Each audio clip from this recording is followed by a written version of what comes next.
Yang pertama kita harus lihat kan Bitcoin ini kan tujuan awalnya kan dia tidak mau centralized. Ya. Dia ingin menciptakan suatu sistem yang decentralized.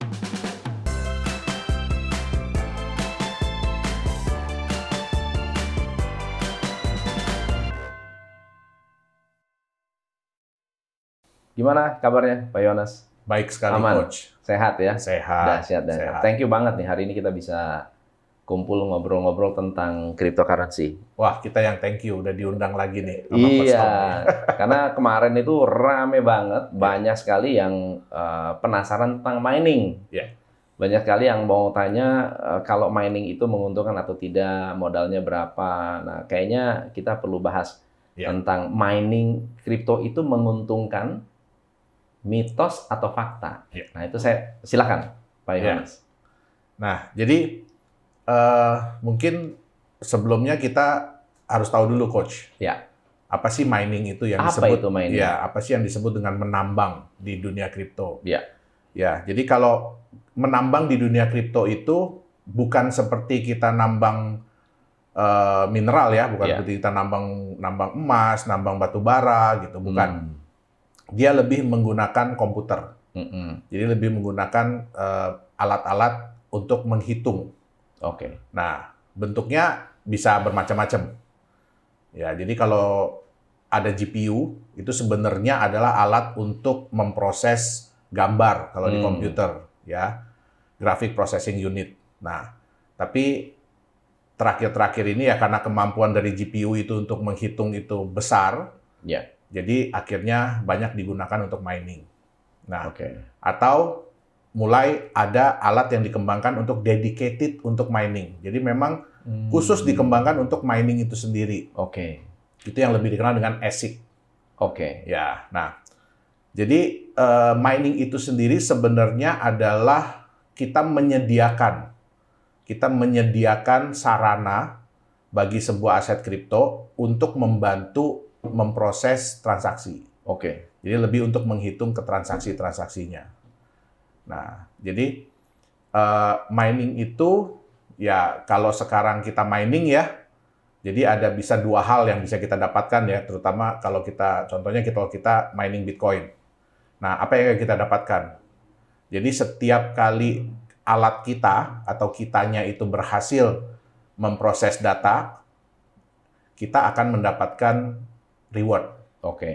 Nah, dibayar lah ya. Dibayar istilahnya. Dibayarnya pakai Bitcoin. Dibayar pakai koin tersebut. tersebut. Betul, oleh aset kripto tersebut. Nah, dibayar ini dalam dua bentuk.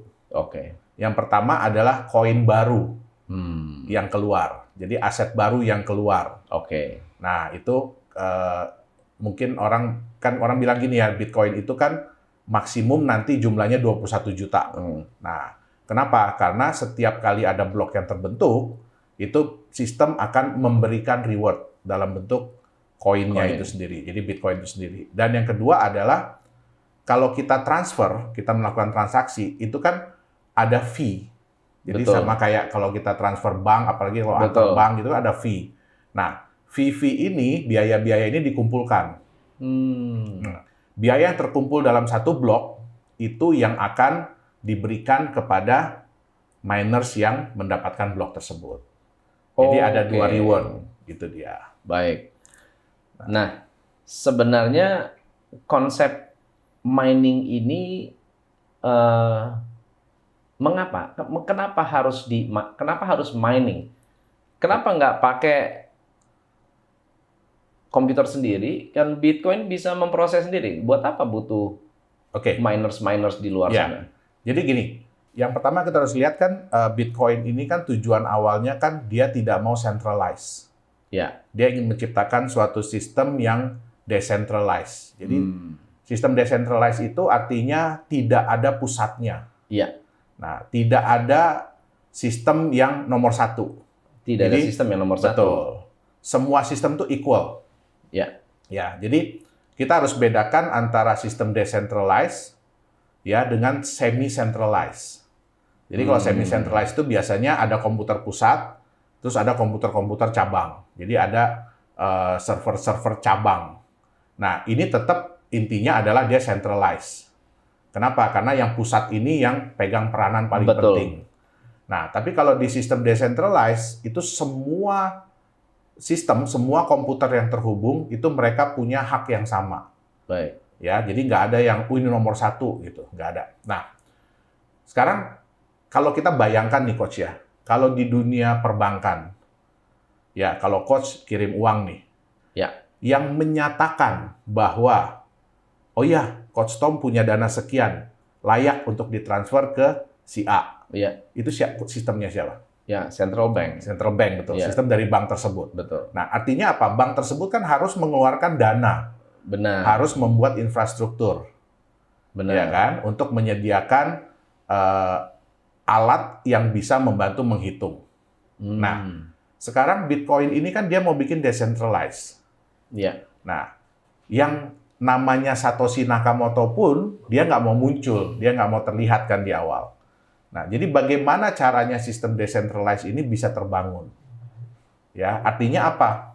Dia harus memberikan kesempatan kepada orang-orang lain yang mau menjalankan fungsi dari bank tadi. Oke. Ya, jadi menjalankan fungsi dari bank tadi.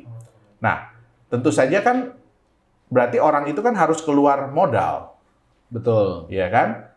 Paling nggak dia harus beli komputer kalau dulu ya. Ya. Kalau dulu tuh Coach Tom cukup pakai komputer Komputer biasa pun, ya. betul, bisa. Pakai flash disk. Nah, Pakai. iya, cukup pakai komputer Udah bisa mining biasa, tuh. udah bisa mining. Kenapa? Karena jumlah orang yang mining kan sedikit. Iya. Jadi tingkat kesulitannya itu belum tinggi. Iya, iya. Nah, jadi kalau orang-orang itu mengeluarkan dana, terus yang kemudian kan bayar listrik, Coach Tom. Betul nggak? Mereka harus bayar listrik. Nah, sekarang bagaimana orang-orang ini tertarik untuk mining? Ya, berarti harus dikasih reward. Tapi kan nggak mungkin Satoshi Nakamoto terus kirim uang gitu kan? Kirim uang ke setiap miners gitu kan, transfer gitu. Iya. US dollar atau Indonesian rupiah gitu kan? Ya berarti udah nggak sesuai dengan pakemnya lagi dong. Iya. Nah, akhirnya oke lah. Jadi dari sistem itu dikeluarkanlah reward dalam bentuk koin yang ada. Ya, kalau dulu mungkin ya miners itu berharap semoga suatu saat apa yang didapatkan ini Naik ada harganya. nilainya. Iya. Nah, itu dia. Oke. Jadi sebenarnya adalah reward bagi mereka yang mau menjalankan sistem tersebut. Oke. Intinya dia bekerja memverifikasi transaksi, Betul. transaksi tersebut diakui. Betul. Blok Dia sebenarnya menghitung. Ya, blok itu Menghitung. dia harus blok itu akan menjadi satu motivasi kalau terbentuk blok dan jatuhnya ke miners tertentu. Betul. Nah, dia Dia akan dapat reward. reward. Betul. Rewardnya berupa Bitcoin. Berupa Bitcoin. Oke. Ya. Nah, tapi kenapa istilahnya mining? Ya, jadi kan Kenapa gini. nggak verifikasi aja? Oke. Ya kan?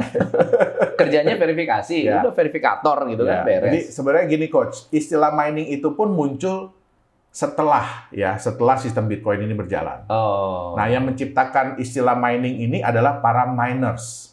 Oke. Itu. Kenapa? Di tahun-tahun awal Bitcoin berjalan, kan orang nggak ngelihat Bitcoin ini apa. Bahkan saya sendiri pun, yang saya pernah cerita sama Coach Tom kan, saya sudah pelajari dari 2009. Iya. Tapi akhirnya saya memutuskan untuk mining tahun 2011. Jadi untuk involve lah, untuk berpartisipasi. Kenapa? Karena pada saat itu, kita tuh nggak tahu ini apaan sih. Iya, iya. Nah, masyarakat juga nggak tahu ini angka apa sih, fungsinya untuk apa sih, gunanya untuk apa sih. Nah, dengan konsep Bitcoin yang terbatas, kan terbatas jumlahnya, terus kemudian terbatas, terus kemudian juga perlu usaha, perlu modal untuk mendapatkan, ya. Nah, terus muncullah ya istilah gold. Jadi Bitcoin itu adalah digital gold. Ya, walaupun saya sendiri kurang setuju dengan istilah tersebut ya. Nah, kalau kita mau mendapatkan emas, kan istilah yang dipakai apa? Mining. Nambang, Nambang. mining. Nah, sehingga muncullah istilah mining di I Bitcoin. see. Koin apa saja yang bisa di mining? Apakah semua kripto bisa di mining? Enggak, Coach. Jadi kalau yang paling awal yang bisa di mining itu Bitcoin. Ya. Terus yang kemudian mulai bermunculan ya sebenarnya Ethereum itu pun di mining. Ya. Nah, kemudian ada Litecoin, ya kan, Doge, dan banyak-banyak koin lain. Nah, yang harus kita bedakan adalah dia menggunakan sistem enkripsi apa. Gitu. Jadi kalau dia menggunakan sistem enkripsi, biasanya bisa di mining. Oke. Ya. Tapi yang seperti kita bilang ya, Ethereum itu adalah koin. Oke. Jadi dia bisa di mining. Oke. Sedangkan aset-aset kripto lain yang menggunakan sistem Ethereum itu disebut token. Karena mereka nggak bisa di mining sebenarnya. Ya. Nah, itu dia. Jadi tapi ada juga koin yang bukan token, tapi tidak bisa di mining. Itu sebenarnya sih sebutan ya, Coach ya. Oh. Jadi banyak juga aset kripto yang mereka itu mengklaim bahwa dirinya koin. Iya. Kayak XRP kan nggak bisa di mining ya. Betul.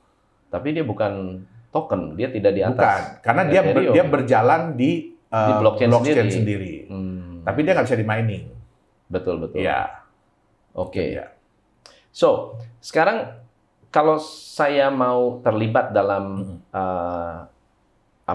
dalam mining ini, harusnya semakin sulit, semakin besar reward-nya. Betul. Betul nggak ya? Betul. Kalau sekarang begitu nggak sih? Oh, enggak. Atau terbalik? Kalau Bitcoin itu dikenal istilah halving. Nah. Jadi halving itu sebenarnya sih hampir setiap 4 tahun. Hampir setiap 4 tahun rata-rata ya, itu dia akan berkurang setengah. Jadi kalau awalnya ya koin barunya, kalau awalnya 50, ya kan? Nah, 4 tahun kemudian turun jadi 25, 12,5, 6,25, nanti turun lagi, dan seterusnya. Nah, ini sebenarnya ada tujuannya. Tujuannya adalah yang pertama, memperpanjang waktu. Memperpanjang waktu supaya ya reward ini bisa didapatkan dalam waktu yang lama. Nah, jadi saya jujur, saya kagum dengan si Satoshi Nakamoto ini. Udah dipikirkan sampai sejauh itu gitu ya? Betul, karena dia udah mikirin tuh panjang gitu loh. Nah, tujuan yang kedua adalah, sekarang kalau Coach Tom mining nih, tambah lama rewardnya tambah sedikit. Iya. Yang Coach Tom harapkan dari apa berarti? Kenaikan harga. Kenaikan harga. Jadi otomatis para miners nggak mungkin mau dong. Betul. Kalau harganya rendah. Betul. Betul nggak?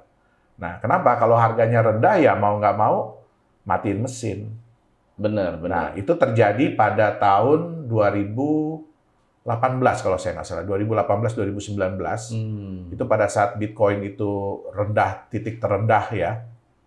Nah, itu kita bisa lihat bahwa banyak miners yang akhirnya memutuskan untuk matiin mesin. Termasuk saya. Nyerah. Ya, karena mesin jalan terus, rewardnya dikit. Listrik jalan terus, rewardnya tambah sedikit, harganya nggak naik-naik. Nah, jadi ya itu salah satu konsekuensi dari kita mining. Oke. Itu dia. Nah, terakhir ya, pertanyaan terakhir yang cukup banyak menjadi pertanyaan, walaupun ini masih panjang ya, masih jauh ya. Andai kata seluruh Bitcoin sudah memenuhi kuotanya 21 juta, miners tidak dibutuhkan. Masih dibutuhkan. Tetapi kan rewardnya sudah sangat kecil sekali. Betul, miners itu masih dibutuhkan. Jadi ada paradigma yang salah. Ya, paradigma yang salah bahwa, wah, kalau nanti Bitcoin sudah habis, sudah terkeluar semua 21 juta, miners stop. Iya, nggak perlu miner lagi. Kan? Atau blok baru tidak akan terbentuk. Betul. Ya, salah.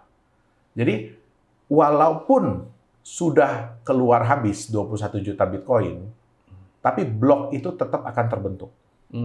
Walaupun koinnya udah keluar semua. Ya, blok tetap akan terbentuk. Tapi reward dalam bentuk koin barunya sudah nggak ada. Sudah nggak ada. Nah, selain tadi yang saya bilang, selain dari reward koin baru, ada fee transaksi. Nah, fee transaksi dipotong dari yang melakukan transaksi. Betul, fee transaksi. Oke. Nah, terus ada yang paradigma bilang, wah nanti miners pada nggak mau, ya kan? Miners pada nggak mau, terus matiin mesin. Kan orang banyak yang berpikir gini, Coach. Semakin lama difficulty, tingkat kesulitan menghitung itu akan semakin tinggi. Ya. Nah, ini si Satoshi juga udah mikirin. Nggak begitu. Jadi, difficulty itu akan mengikuti berapa banyak kekuatan menghitung yang ada. Jadi, kalau kekuatan menghitungnya naik, jadi jumlah miners naik, ya, difficulty itu akan ikut naik. Oke. Turun-turun. Naik-naik. Nah, kan ada istilah kalau di kita kan average block time. Ya. Jadi, berapa lama satu blok itu akan muncul. Itu kalau di Bitcoin 10 menit. Ya. Apakah akan setiap 10 menit keluar? Tidak. Enggak. Tidak. Kadang-kadang 10 menit itu, 1 menit kemudian keluar. Nanti 15 menit kemudian baru muncul lagi. Nah, Satoshi ini udah memikirkan bahwa ya satu hari, jadi setiap 10 menit itu diharapkan keluar satu. Nah, berarti kalau 10 menit satu, berarti sejam 6. Ya. 24 jam berarti 144 blok yang akan keluar. Ya. Ya. Kalau seandainya 144 hari ini nih ketemu 150. Kan lebih dari 144 kan? Betul. Besoknya ketemu 170, lebih dari 144. Nah, nanti udah ada waktunya, difficulty-nya akan dinaikin. Akan naik sendiri. Karena dia berharap rata-rata 144. Nah, apa yang terjadi kalau, kan tadi yang Coach bilang kan, udah nggak menarik lagi dong. Ya kan? Miners matiin mesin nih. Apa yang terjadi? Turun dong. Benar. Hash rate-nya turun, power-nya. Ya, difficulty-nya akan ikut turun. Jadi, sebenarnya semua udah dipikirin. Hebat ya. Ya, dia udah tahu, oh kalau ini terjadi begini, ini begini. Ini terjadi begini, ini begini. Terjadi begini, ini begini. Bagaimana dan itu caranya? tidak dikendalikan sama sekali. Tidak. Dikendalikan menggunakan algoritma oleh programnya. Ya. Jadi udah ngitung sendiri dia. Jadi nggak usah takut. Kalau ada yang bilang nanti kalau Bitcoin udah keluar semua, gimana dong ini? Nggak. Kenapa? Ya. Nantinya akan terjadi kompetisi. Ya. Akan terjadi, bukan kompetisi ya, sebenarnya filter. Disaring nih. Siapa orang yang memang benar-benar menjalankan misi Bitcoin atau hanya mencari keuntungan. Benar. Nah, toh kalau nanti orang pada matiin mesin, kan lumayan, Coach. Power menurun, transaksi banyak, terus kemudian persaingan sedikit. Benar. Ya udah, jadi biaya turun, ya kan? Toh cover juga, tinggal siapa yang survive belakangan. Benar. Jadi nggak usah takut, walaupun nantinya nggak ada yang mining lagi nih, udah mati nih. Terus Coach Tom punya CPU di rumah nih, nganggur ya. Coach Tom nyalain aja. Terus dedicate itu komputer sebagai miners, jalan lagi Bitcoin-nya. Walaupun dengan sumber yang seadanya. Jadi itu semua sebenarnya sudah dipikirkan. Jadi kembali ke 20 tahun yang lalu. 10 kan? 10 tahun yang lalu. 20 tahun yang lalu. Sebelum Bitcoin ada maksudnya. Iya. Nah, jadi tetap berjalan. Jadi nggak usah takut. Oke. Nah, kalau gitu besar nggak sih modal untuk mining? Kita bahas di sesi berikutnya ya. Siap.